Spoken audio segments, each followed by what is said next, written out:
أعوذ بالله من الشيطان الرجيم. بسم الله الرحمن الرحيم. ولا تطرد الذين يدعون ربهم بالغداة والعشي يريدون وجهه ما عليك من حسابهم من شيء وما من حسابك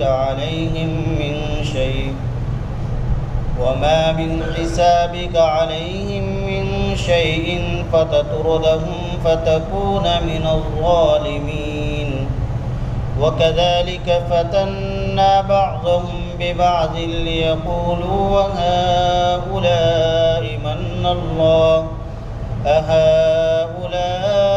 من الله عليهم من بيننا أليس الله بأعلم بالشاكرين. وإذا جاءك الذين يؤمنون بآياتنا فقل سلام عليكم كتب ربكم على نفسه الرحمة أنه من عمل منكم سوءا بجهالة ثم تاب من بعد ذلك وأصلح فأنه غفور رحيم. وكذلك نفصل الآيات ولتستبين سبيل المجرمين. اور آپ مت دور کیجیے ان لوگوں کو جو اپنے رب کو پکارتے ہیں صبح و شام اور اپنے رب کی رضا اور خوشنودی چاہتے ہیں. آپ کے ذمے ان کا حساب نہیں ہے کچھ بھی، اور نہ ہی آپ کا حساب ان کے ذمے ہے کچھ بھی. اگر آپ ان کو دور کریں گے تو آپ نامناسب کام کرنے والوں میں سے ہو جائیں گے.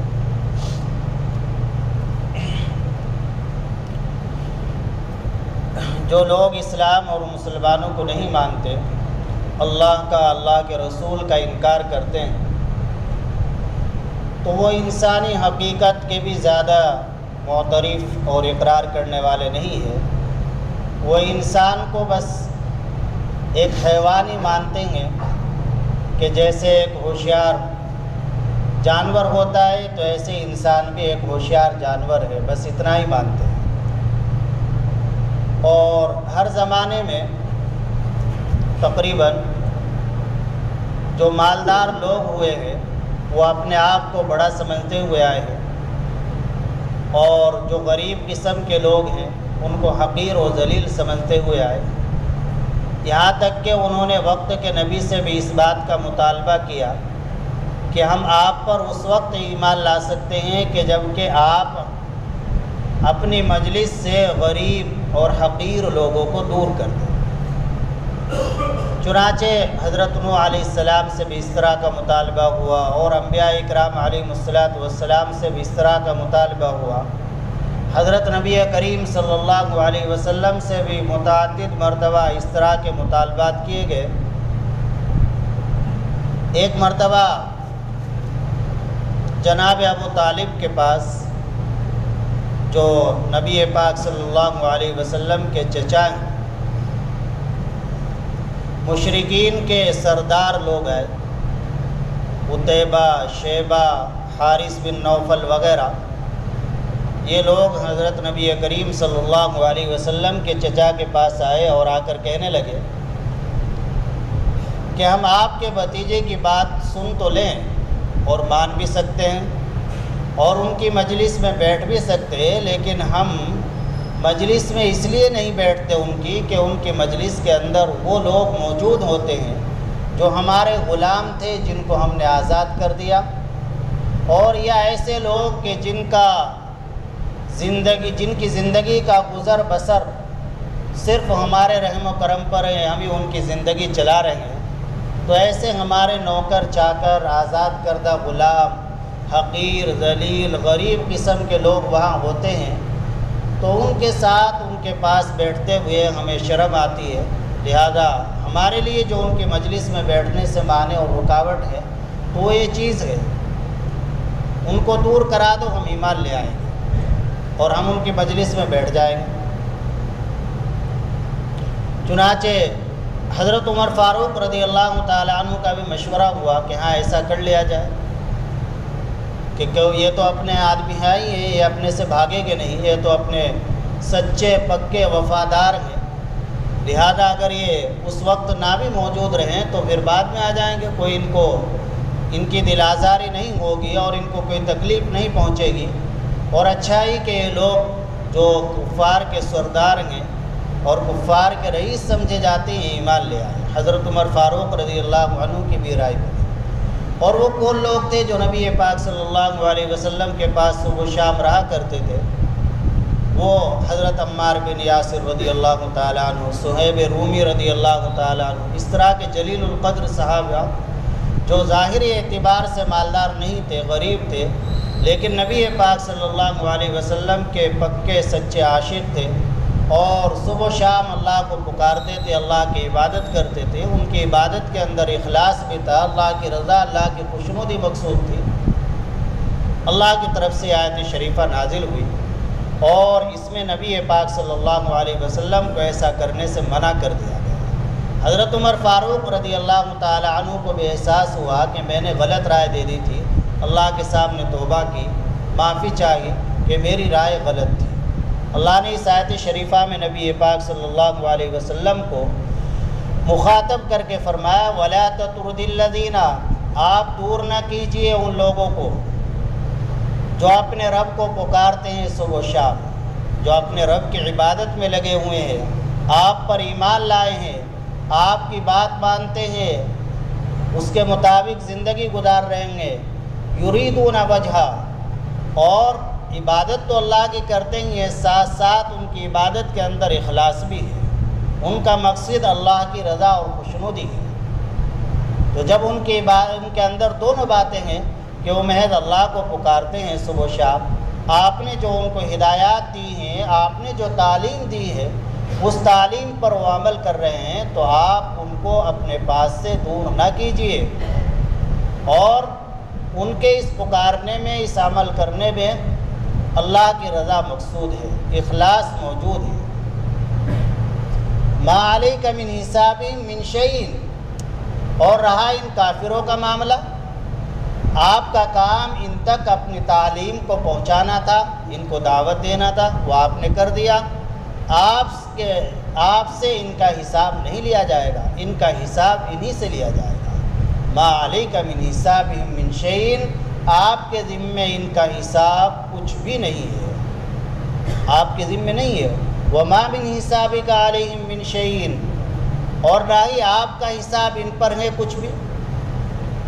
فتطردہم فتکون من الظالمین، اگر آپ نے ان غریب مسلمانوں کو دور کر دیا اپنے سے تو آپ نامناسب کام کرنے والوں میں سے ہو جائیں۔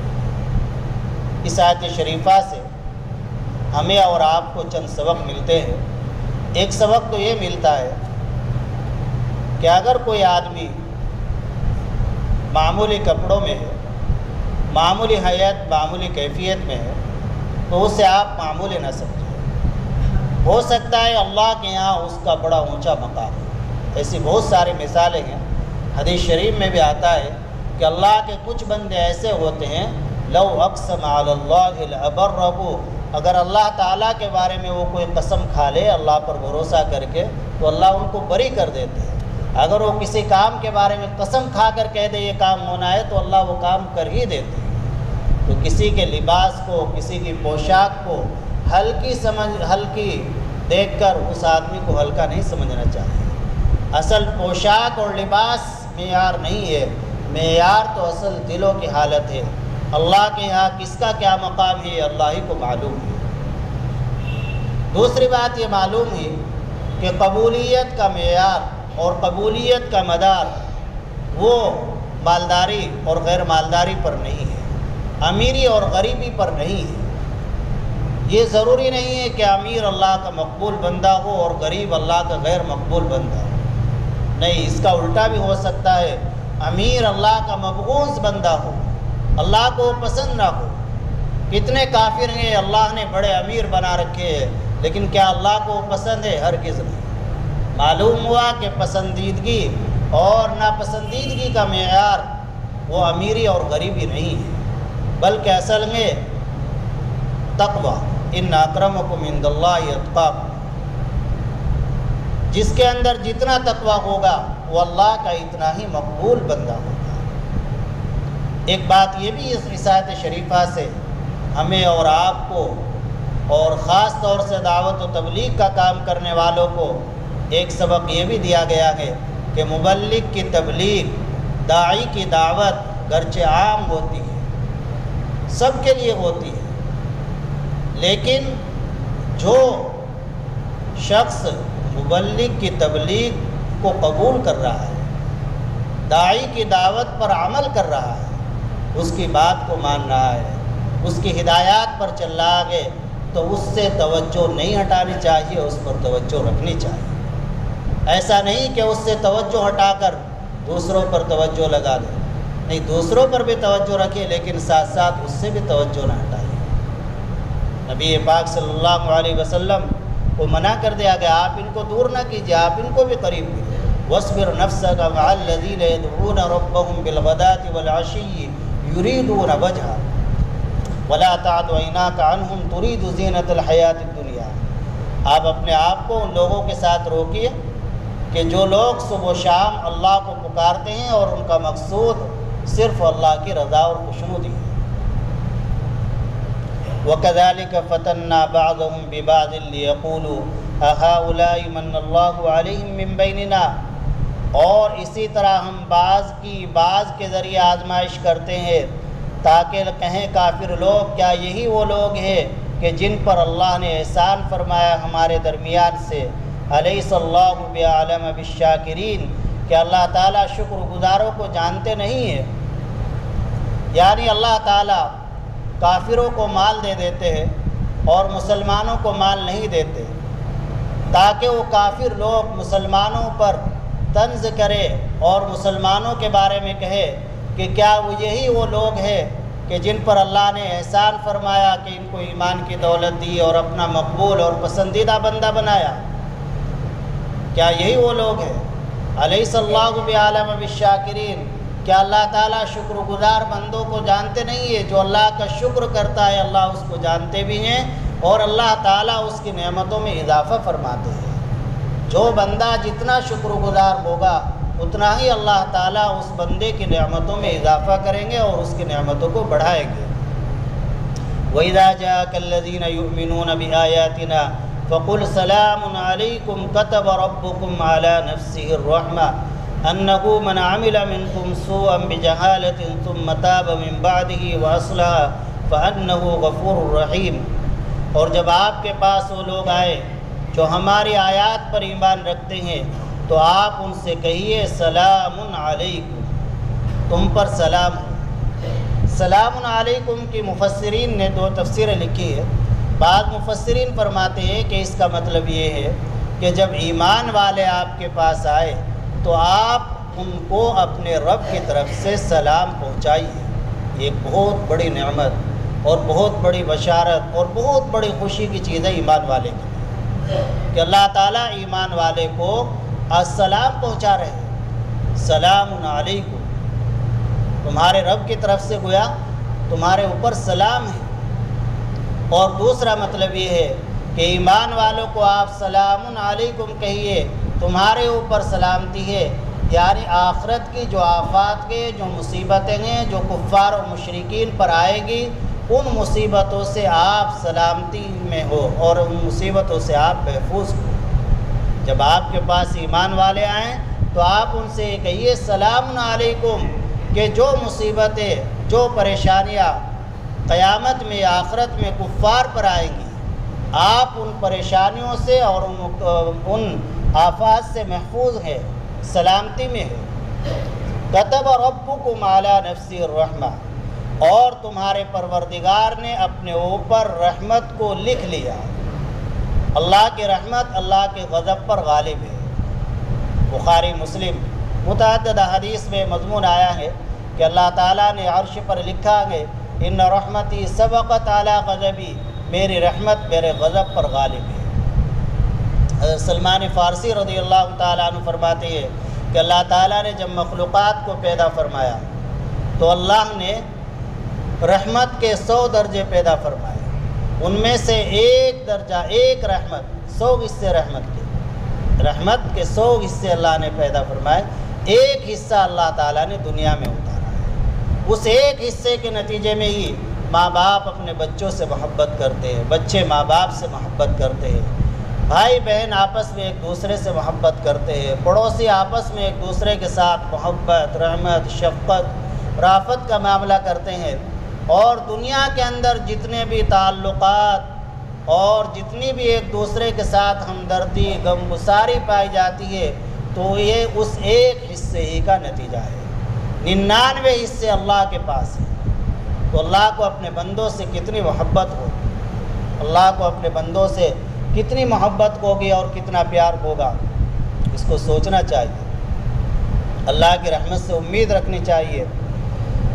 اَنَّهُ مَنْ عَمِلَ مِنْكُمْ سُوءًا بِجَهَالَةٍ ثُمَّ تَابَ مِنْ بَعْدِهِ، تم میں سے جو آدمی غفلت میں، نادانی میں کوئی برا کام کر بیٹھے، کوئی گناہ کا کام کر بیٹھے، سُوءًا بِجَهَالَةٍ، حضرات مفسرین نے لکھا ہے کہ اس میں اشارہ ہے اس بات کی جانب کہ مومن کی شان نہیں کہ وہ جان بوجھ کر کوئی گناہ کا کام کرے۔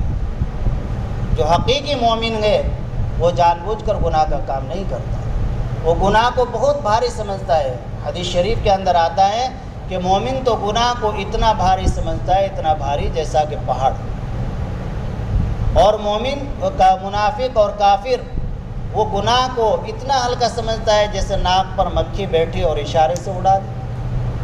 تو گناہ کو بھاری بھرکم ہی سمجھنا چاہیے، ڈرتے رہنا چاہیے، اور جان بوجھ کر گناہ کرنا یہ مومن کی شان نہیں۔ نادانی میں گناہ ہو گیا، ثم تاب من بعدہ واصلح، اس کے بعد توبہ کر لی، واصلح، اور اپنے عمل کی اصلاح بھی کر لی، تو اللہ تعالیٰ غفور الرحیم ہے، اللہ معاف فرما دیں گے اور رحمت نازل فرمائیں گے۔ 2 باتیں قرآن کریم کی اس آیت شریفہ سے معلوم ہوتی ہے۔ ایک تو توبہ کرنا، توبہ کی حقیقت حدیث پاک میں ندامت بیان کی گئی ہے، انما التوبۃ الندامہ، توبہ نام ہے ندامت کا، شرمندگی کا، جو اللہ کی نافرمانی کی ہے اس پر پچھتانے کا کہ یہ نافرمانی میں نے کیوں کی ہے۔ جس اللہ نے مجھ پر لاکھوں کروڑوں احسان فرمائے ہیں اور لاکھوں نعمتوں سے جس اللہ نے نوازا ہے، میں نے اس اللہ کی نافرمانی آخر کیوں کر دی، یہ ہے حقیقت توبہ کی۔ پھر صرف ندامت کافی نہیں بلکہ ساتھ ساتھ قرآن کریم میں وہ اصلاح بھی فرمایا کہ اپنے اعمال کی اصلاح بھی کریں۔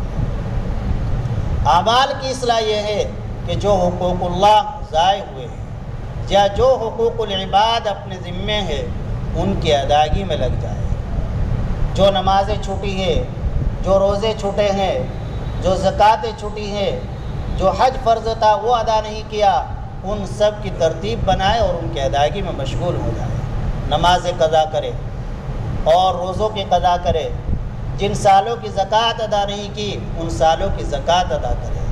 حج ذمے میں فرض ہو چکا ہے، پہلی فرصت میں حج ادا کرے۔ حقوق اللہ جو اپنے ذمے ہے ان سب کو ادا کرے۔ حقوق العباد میں بھی غور کرے، حقوق العباد جو اپنے ذمے ہے، کسی کا حق دبا رکھا ہے، کسی کا قرض ہے، کسی کی کوئی اور چیز اپنے پاس ہے، اس کو ادا کرے۔ تو جب یہ دونوں کام ہوں گے، توبہ ہوگی اور اعمال کی اصلاح ہوگی، پھر اللہ تعالیٰ معاف فرما دیں گے اور اللہ رحم فرمائیں گے۔ اور اللہ تعالیٰ، بندہ جب اللہ کے سامنے توبہ کرتا ہے تو اللہ بہت خوش ہوتے ہیں، اللہ بہت خوش ہوتے ہیں۔ حضرت عبداللہ بن مسعود رضی اللہ تعالیٰ عنہ کی ایک حدیث ہے کہ اللہ کو توبہ سے، بندے کی توبہ سے کتنی خوشی ہوتی ہے۔ ایک مثال سے سمجھایا کہ جیسے ایک مسافر ہے، وہ اپنی ایک سواری پر اپنا سامان سفر لے کر نکلا، ایک جنگل میں پہنچا، جنگل میں وہ آرام کرنے لگا سواری کو چھوڑ کر۔ وہ سواری ماساد و سامان کے اس کی گم ہو جاتی ہے، سواری گم ہو گئی۔ اب اس نے بڑی جدوجہد کی اور خوب تلاش کیا اپنی سواری کو، لیکن نہ سواری ملی، نہ سواری پر جو سامان تھا وہ ملا، کچھ نہیں ملا۔ اور اب وہاں اسے کوئی انسان بھی نظر نہیں آ رہا ہے۔ کوئی اپنے بچاؤ کی شکل اس کو نظر نہیں آ رہی ہے، تو اب یہ سوچتا ہے کہ اب تو میری موت ہی طے ہے، مرنا ہی طے ہے، اور جب مرنا ہی ہے تو اسی جگہ پر مر جاؤں جہاں سے میری سواری گم ہوئی ہے۔ چنانچہ وہ شخص اسی جگہ پر آتا ہے اور مرنے کی نیت سے لیٹ جاتا ہے۔ اس پر نیند طاری ہو جاتی ہے، آنکھ لگ جاتی ہے۔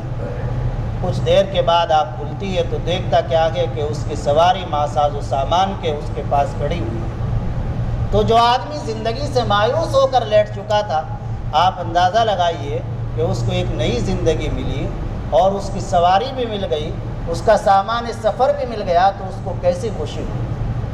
اللہ کو بندہ جب اللہ کے سامنے توبہ کرتا ہے تو اس سے بھی زیادہ خوشی ہوتی ہے۔ تو گناہ انسان سے ہو جاتا ہے، اپنے اللہ سے معاملہ صحیح رکھو، انشاءاللہ زندگی بھی آسان بن جائے گی۔ اپنے اللہ سے معاملہ صحیح رکھو۔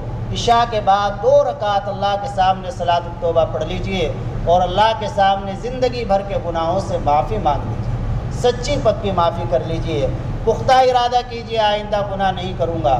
جو گناہ ہو گئے ان پر ندامت و شرمندگی ہو، اور جو حقوق ضائع ہوئے ہیں ان کی تلافی کی نیت کو اور تلافی شروع کر دے تو اللہ تعالیٰ معاف فرما دے گا۔ اللہ تو بڑے غفور ہیں، بڑے رحیم ہیں۔ حدیث شریف میں ایسے واقعات موجود ہیں۔ حضرت نبی کریم صلی اللہ علیہ وسلم اپنے صحابہ اکرام رضی اللہ عنہم کو اللہ کی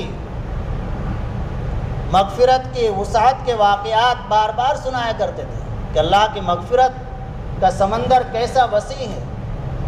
ترمذی شریف میں روایت ہے، حضرت عبداللہ بن عمر رضی اللہ تعالی عنہما فرماتے ہیں کہ نبی پاک صلی اللہ علیہ وسلم سے واقعہ میں نے 7-8 مرتبہ سنا ہے۔ ایک صحابی فرما رہے 7-8 مرتبہ، اس سے بھی زیادہ آپ نے بیان کیا ہوگا کہ بنی اسرائیل میں ایک شخص تھا کفل نامی، جس نے تقریباً تمام گناہوں کا ارتکاب کیا تھا، بڑا گناہ گار تھا، شرابی، کبابی، عیاش، شاید ہی کوئی گناہ بچا ہو جو اس نے نہ کیا ہو۔ مالدار بہت تھا۔ ایک غریب خاتون اس کے پاس اپنی ضرورت سے کچھ پیسے لینے کے لیے آئی، اس نے اس کو 60 اشرفیہ دی اور یہ کہا کہ میری خواہش پورا کر۔ چنانچہ وہ مجبور عورت اس کام کے لیے تیار ہو گئی۔ جب وہ اپنی خواہش پوری کرنے کے لیے بیٹھا تو اس کے بدن پر لرزہ طاری ہو گیا، وہ رونے لگی۔ کفل نے کہا کہ میں نے تجھے مجبور نہیں کیا اس کام کے لیے، میں نے تجھے اشرفیہ دی ہے، تو راضی ہوئی ہے، تو خود اپنی مرضی سے یہ کام کر رہی ہے۔ اس نے کہا بے شک میں آج مجبور ہوں، اور اس پیٹ نے اور بچوں نے مجھے اس کام کے لیے مجبور کر دیا ہے۔ میں نے اپنی زندگی میں کبھی یہ برا کام نہیں کیا، آج اتنا برا کام ہونے کے لیے جا رہا ہے، اس کی وجہ سے میرے بدن پر لرزہ طاری ہے اور مجھے ڈر ہے، خوف ہے، میرے اوپر یہ رقت طاری ہے۔ چنانچہ اس کی باتوں کا ایسا اثر ہوا کفل پر کہ وہیں سے اللہ کے یہاں سے ہدایت کا فیصلہ ہو گیا، ہدایت کا ذریعہ بنا، اور وہ عین گناہ کے موقع سے ہٹ گیا، عین گناہ کے موقع سے۔ اللہ کے علاوہ کوئی اور چیز مانے نہیں تھی، چنانچہ ہٹ گیا، اور وہ جو اشرفیہ تھی وہ بھی اسی خاتون کے پاس چھوڑ دی۔ اب اللہ کی قدرت دیکھیے، اسی وقت اس نے تمام گناہوں سے توبہ کر لی، تمام گناہوں کے چھوڑنے کا ارادہ کر لیا، اللہ کے سامنے معافی مانگ لی، اور اب اس کی زندگی کے لمحات بھی پورے ہو چکے تھے۔ صبح ہی اس کو موت آ گئی۔ بنی اسرائیل میں یہ قانون تھا اللہ کی طرف سے ہی کہ جو گناہ گار ہوتا تھا، اس کے جو رات میں کوئی گناہ کرتا، اس کے گھر کے دروازے پر لکھا ہوا ہوتا اس شخص نے گناہ کیا۔ جو توبہ کر لیتا اس کے گھر کے دروازے پر لکھا ہوا ہوتا اللہ نے اس کی مغفرت کر دی۔